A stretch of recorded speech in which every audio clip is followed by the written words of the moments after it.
ഇന്ന് വൈകിട്ടത്തെ എപ്പിസോഡിൽ നടന്ന ഒരു സംഭവം ആദിലയും ഷാനവാസും തമ്മിലുള്ള ഒരു സ്വകാര്യ സംഭാഷണമാണ്. സംഭാഷണ വിഷയം കഴിഞ്ഞ ചില ദിവസങ്ങൾക്ക് മുമ്പ് ലക്ഷ്മി ഉയർത്തിവിട്ട ഒരു വിവാദമാണ്. പ്രശ്നം ആദിലയും നൂറയും വീട്ടിൽ കയറ്റാൻ കൊള്ളാത്തവരാണ്. കാരണം അവർ ലെസ്ബിയൻ കമ്മ്യൂണിറ്റിയാണ്. അവരെങ്ങനെയും ആയിക്കോട്ടെ, പക്ഷേ ഇത് നോർമലൈസ് ചെയ്യുവാൻ തനിക്കൊരിക്കലും പറ്റില്ല എന്നുള്ള ആ ഒരു വാദം അതേറെ നമ്മൾ ചർച്ച ചെയ്തൊരു വിഷയമാണ്.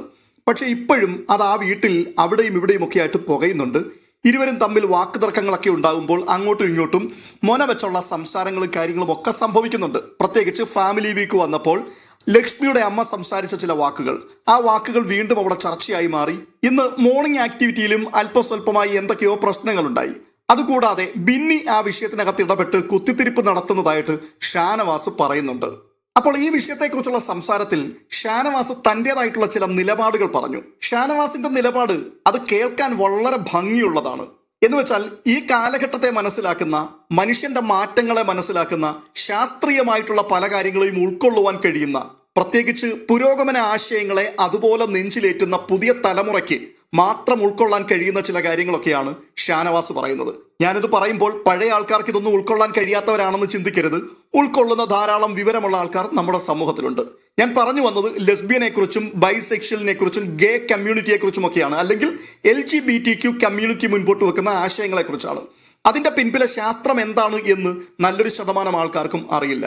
അറിയാവുന്ന വ്യക്തികളാണെങ്കിൽ പോലും അവർക്കതിനെ ഉൾക്കൊള്ളുവാനും തൽക്കാലം കഴിയുന്നില്ല. അതുകൊണ്ട് തന്നെയാണ് ഈ ആൾക്കാർ സമൂഹത്തിൽ അകറ്റി മാറ്റപ്പെടേണ്ടവരാണ്, ഇവരെ ചേർത്ത് നിർത്താൻ ഒരിക്കലും കഴിയില്ല, വീട്ടിൽ കയറ്റാൻ കൊള്ളാത്ത ആൾക്കാരാണ് എന്നൊക്കെയുള്ള രീതിയിൽ സംസാരിച്ചു കൊണ്ടിരിക്കുന്നത്. എന്നാൽ ഷാനവാസ് പറഞ്ഞൊരു കാര്യം ഇതാണ്: എൻ്റെ മക്കളാണ് ഇങ്ങനെയായി തീരുന്നതെങ്കിൽ ഒരിക്കലും ഞാൻ അവരെ തല്ലുകയോ വീട്ടിൽ നിന്ന് ഇറക്കി വിടുകയോ പടിയടച്ച് പിണ്ടം വെക്കുകയോ ചെയ്യില്ല. ഞാൻ അവരെ തുറന്ന മനസ്സോടുകൂടി ഉൾക്കൊള്ളും. പിന്നെ കാര്യങ്ങൾ അവരെ പറഞ്ഞു മനസ്സിലാക്കുവാൻ ഞാൻ ശ്രമിക്കും. പറ്റുന്നില്ല എന്നുണ്ടെങ്കിൽ ഞാൻ അവരെ ഉപേക്ഷിച്ച് കളയുകയൊന്നുമില്ല. കാരണം അവരെൻ്റെ ചോരയാണ്. ഞാൻ അവരുടെ അപ്പനും അവരെൻ്റെ മക്കളും എന്നുള്ള രീതിയിൽ ആ ബന്ധം അത് ഊഷ്മളമായൊരു ബന്ധം തന്നെയാണ്. ഒരിക്കലും ജനിതകപരമായിട്ടുള്ള ഇത്തരം വൈകല്യങ്ങളുടെ മുൻപിൽ അവരെ ഞാൻ കളയാൻ തയ്യാറാകുകയില്ല എന്നുള്ള ഒരു മഹത്തായ സന്ദേശമാണ് ഇന്നത്തെ എപ്പിസോഡിൽ കൂടി ഷാനവാസ് ലോകത്തിന് പകർന്നു കൊടുക്കുന്നത്. ഷാനവാസ് പറഞ്ഞ ആ കാര്യത്തോട് 100% ഞാൻ യോജിക്കുകയാണ്. പക്ഷേ ഒരു കാര്യമുണ്ട്, ഇതൊക്കെ പറയാൻ എളുപ്പമാണ്, പക്ഷേ സ്വന്തം ജീവിതാനുഭവത്തിൽ വരുമ്പോൾ പ്രാവർത്തികമാക്കുവാൻ പറ്റുമോ എന്നുള്ളതാണ് പ്രധാനപ്പെട്ട ഒരു ചോദ്യം. അത് വെല്ലുവിളി തന്നെയാണ്. കാരണം ഇപ്പോഴും ഇങ്ങനെയുള്ള കാര്യങ്ങളെ ഉൾക്കൊള്ളുവാൻ തക്കവണ്ണമുള്ള ഒരു വിശാല മനസാക്ഷിയിലേക്ക് നമ്മുടെ സമൂഹം എത്തിയിട്ടില്ല. നമുക്കറിയാം, ലക്ഷ്മി വിദ്യാഭ്യാസമുള്ളൊരു വ്യക്തിയാണ്, ലോകപരിചയമുള്ളൊരു വ്യക്തിയാണ്, വിദേശ രാജ്യങ്ങളിലൊക്കെ താമസിക്കുകയും അങ്ങനെ പുരോഗമനപരമായി മുൻപോട്ട് പോകുന്ന ആൾക്കാരുമായിട്ടൊക്കെ കമ്മ്യൂണിക്കേറ്റ് ചെയ്യുകയും ഇടപഴകുകയും ചെയ്തിട്ടുള്ള ഒരു വ്യക്തിയാണ്. ആ വ്യക്തിയാണ് വന്ന് പറഞ്ഞത് ഇവരെ വീട്ടിൽ കയറ്റാൻ കൊള്ളില്ല എന്ന്. എന്നാൽ ആ വിഷയം വിചാരണക്കെടുത്ത സമയത്ത് ലക്ഷ്മി തന്നെ പറഞ്ഞു, ഇങ്ങനെയുള്ള ആൾക്കാർ എൻ്റെ സുഹൃത്തുക്കളായിട്ടുണ്ട് എന്ന്. അതുമാത്രവുമല്ല, കുറച്ച് വർഷങ്ങൾക്ക് മുമ്പ് ഈ കമ്മ്യൂണിറ്റിയെ സപ്പോർട്ട് ചെയ്തുകൊണ്ട് ലക്ഷ്മി തന്റെ ഫേസ്ബുക്ക് പ്രൊഫൈലിൽ കൊടുത്ത പോസ്റ്റുകൾ പലതും ആരൊക്കെയോ അന്വേഷിച്ചു പോയി ചികഞ്ഞു പെറുക്കി കണ്ടെത്തി അത് പുറത്തിടുകയും ചെയ്തു. അപ്പോൾ തന്നെ ലക്ഷ്മിയുടെ ഇരട്ടത്താപ്പ് വളരെ കൃത്യമായി ബോധ്യപ്പെട്ടു. ലക്ഷ്മിയെ സപ്പോർട്ട് ചെയ്യുവാൻ വേണ്ടി ഒരു വലിയ സമൂഹം മുൻപോട്ട് വന്നിരുന്നു. അവരുടെ സപ്പോർട്ട് കൊണ്ടാണ് പല നോമിനേഷനുകളിലും താൻ വന്നപ്പോൾ 2ഉം 3ഉം സ്ഥാനത്തൊക്കെ നിന്നുകൊണ്ട് ലക്ഷ്മി എല്ലാവരെയും അമ്പരപ്പിച്ചത്. നമുക്കറിയാം, ലക്ഷ്മി ആ വീട്ടിൽ പ്രത്യേകിച്ച് ഒന്നും തന്നെ ചെയ്യുന്നില്ല, ഒരു ഗെയിമുമില്ല, ടാസ്കുകളോട് താല്പര്യവുമില്ല. അങ്ങനെ ഒരാളിന് ഇത്രയും വർദ്ധിച്ച വോട്ട് ലഭിച്ച് എങ്ങനെയാണ് മുൻപോട്ടെത്തുവാൻ കഴിയുന്നത്? അതെ, അവർക്ക് വേണ്ടി PR നടത്തുന്ന PR ഏജൻസിയുടെ പ്രവർത്തന ഫലമായിട്ടാണ് ഒരു വലിയ ഗ്രൂപ്പ് തന്നെ അവരെ സപ്പോർട്ട് ചെയ്യുവാൻ വേണ്ടി മുൻപോട്ട് വന്നു. എന്നാൽ ആദിലയും നൂറയുമായിട്ടുള്ള സ്വകാര്യ സംഭാഷണത്തിനിടയിൽ വെച്ച് ഈ ഒരു വിഷയത്തെക്കുറിച്ച് കോംപ്രമൈസ് ചെയ്ത് അവരോട് സംസാരിച്ചു. ഞാൻ ആ പറഞ്ഞ വിഷയം അത് കാര്യമാക്കിയെടുക്കേണ്ട, അന്നേരം അത് വായിൽ നിന്ന് വീണുപോയതാണ്, പക്ഷേ എനിക്കതിനകത്ത് പ്രോബ്ലം ഇല്ല എന്നുള്ള രീതിയിൽ സംസാരിച്ചു. ആ ഒരു സംസാരം വന്നപ്പോഴേക്കും ഈ ഗ്രൂപ്പ് തന്നെ പരസ്യമായിട്ട് അവരെ തള്ളിപ്പറഞ്ഞു. അതോടെ ലക്ഷ്മിയുടെ നില പരുങ്ങലിലായി. ഇപ്പോൾ സോഷ്യൽ മീഡിയ പോളുകളൊക്കെ നമ്മൾ കാണുമ്പോൾ ലക്ഷ്മി വളരെ താഴെയാണ് കിടക്കുന്നത്. സപ്പോർട്ട് ചെയ്ത ആൾക്കാർ പോയി. ലക്ഷ്മിയുടെ ഈ ഇരട്ടത്താപ്പിൽ അവർക്ക് നല്ല വിയോജിപ്പുണ്ട്. അപ്പോൾ ഞാൻ പറഞ്ഞു വന്നത് ലക്ഷ്മി പറഞ്ഞ വിഷയമല്ല, ഷാനവാസ് പറഞ്ഞ വിഷയമാണ്. ലക്ഷ്മിയുമായിട്ട് കണക്ട് ചെയ്ത വിഷയമായതുകൊണ്ടാണ് ഇത്രയും വിശദീകരിക്കേണ്ടതായിട്ട് വന്നത്. അപ്പോൾ ലോകം അറിയുന്ന ലക്ഷ്മി, ലോകത്തെ മനസ്സിലാക്കുന്ന ലക്ഷ്മി, ഈ കാലഘട്ടത്തിന്റെ മുന്നേറ്റം മനസ്സിലാക്കുന്ന ലക്ഷ്മി, ഈ വിഷയത്തിൽ അവർക്ക് കാര്യമായിട്ട് നിലപാടുകളുണ്ട്. പക്ഷേ ആ നിലപാടല്ല ഇവിടെ അവർ തുറന്നു പറഞ്ഞത്. ഇത് കൃത്യമായി പഠിപ്പിച്ചു വിട്ട വിഷയമായിരുന്നു. അതുകൊണ്ട് വോട്ട് കിട്ടുവാൻ വേണ്ടി അവർ ആ തന്ത്രം ഉപയോഗിച്ചു. അതിലവർ വിജയിക്കുകയും ചെയ്തു. അത് വലിയ ചർച്ചയായി സമൂഹം ഏറ്റെടുത്തിരിക്കുകയാണ്.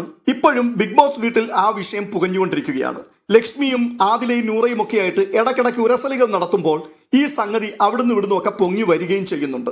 ഒന്നുകിൽ ലക്ഷ്മി ബീബി ഹൗസിൽ നിന്ന് പുറത്തു പോകണം, അല്ലെങ്കിൽ ആദിലയും നൂറയും പുറത്തു പോകണം. അതോടുകൂടി മാത്രമേ ഈ പ്രശ്നം ഈ സീസണിൽ അവസാനിക്കുകയുള്ളൂ. എന്നാൽ ഇന്ന് ഷാനവാസ് പറഞ്ഞത് സമൂഹത്തിന് ഒരു വലിയ സന്ദേശമായിട്ടാണ് അത് ലഭിക്കുന്നത്. കാരണം അത്ര ഈസി ആയിട്ടൊന്നും ഉൾക്കൊള്ളുവാൻ കഴിയുന്ന ഒരു കാര്യമല്ല ആദിലയുടെയും നൂറയുടെയും കാര്യം. അവരുടെ വീട്ടുകാർക്ക് അത് ഉൾക്കൊള്ളുവാൻ കഴിയുന്നില്ല. അവർ കഠിനമായിട്ടുള്ള സ്ട്രഗിളിൽ കൂടി മുൻപോട്ട് പോകുന്നു. ഈ വിഷയത്തെക്കുറിച്ച് തീർച്ചയായിട്ടും ആദിലയുടെയും നൂറയുടെയും വീട്ടുകാർ പഠിച്ചിട്ടുണ്ട്, മനസ്സിലാക്കിയിട്ടുണ്ട്. എങ്കിൽ പോലും അവർക്ക് പലതരത്തിലുള്ള വിലക്കുകൾ, പല മത നിയമങ്ങൾ, ഇങ്ങനെയുള്ള പ്രശ്നങ്ങളൊക്കെ ഉള്ളതുകൊണ്ട് അവരുടെ മക്കളെ ഉൾക്കൊള്ളുവാൻ, അംഗീകരിക്കുവാൻ, വീട്ടിൽ കയറ്റുവാൻ അവർക്ക് പറ്റുന്നില്ല. അത് അവരുടെ മനസ്സിൽ ഒരു വലിയ നൊമ്പരമായിട്ടാണ് കിടക്കുന്നത്. കൺഫെഷൻ റൂമിൽ കഴിഞ്ഞ ദിവസം വന്നിട്ട് നൂറ ബിഗ് ബോസിനോട് ഈ വിഷയം പറഞ്ഞിട്ട് കരയുന്നുണ്ട്. ഫാമിലി വീക്കിൽ ആരെങ്കിലും ഒക്കെ വരുമെന്ന് ഞങ്ങൾ പ്രതീക്ഷിച്ചിരുന്നു, എന്തു തന്നെയാണെങ്കിലും ഞാൻ അവരുടെ മകളല്ലേ എന്നൊക്കെ പറയുന്നുണ്ട്. ശരിയാണ്, മകളാണ്. എന്നിരുന്നാൽ പോലും അവർക്ക് ഉൾക്കൊള്ളുവാൻ കഴിയില്ല. ഒരുപക്ഷെ മനസ്സിൽ സ്നേഹമുണ്ടായിരിക്കും, എങ്കിൽ പോലും അവർ ജനിച്ചു വളർന്ന് ഇതുവരെയോളം ജീവിച്ച ജീവിത സാഹചര്യങ്ങൾ, അവരുടെ ചുറ്റുപാടിലുള്ള സമൂഹം, ആ സമൂഹം ഇങ്ങനെയുള്ള വിഷയത്തെ ഉൾക്കൊള്ളുവാൻ തക്കവണ്ണമുള്ള കപ്പാസിറ്റി പ്രാപിച്ചിട്ടില്ല. അത്തരത്തിലുള്ളൊരു വികസനം നമ്മുടെ ചുറ്റുപാടുകളിൽ നടന്നിട്ടില്ല. മനുഷ്യനിൽ മാനസികമായി കാര്യമായ പരിവർത്തനം സംഭവിക്കാതെ ആദില, നൂറ എന്നിവരെ ഒന്നും അംഗീകരിക്കുവാൻ പറ്റില്ല. അവിടെയാണ് ഷാനവാസ് പറഞ്ഞിരിക്കുന്നത്, എൻ്റെ മകൾക്കാണ്, എൻ്റെ മകനാണ് ഇങ്ങനൊരവസ്ഥ ഉണ്ടാകുന്നതെങ്കിൽ ഞാൻ അവരെ ഉപേക്ഷിക്കില്ല, ഞാൻ അവരെ ചേർത്ത് പിടിക്കും, എൻ്റെ ചോരയല്ലേ അവരെന്നുള്ളത്. ഞാൻ ആരംഭത്തിൽ പറഞ്ഞത് വീണ്ടും പറയുകയാണ്, ഇങ്ങനെയുള്ള വലിയ വാചകങ്ങളൊക്കെ അടിക്കുവാൻ എല്ലാ ആൾക്കാർക്കും പറ്റും.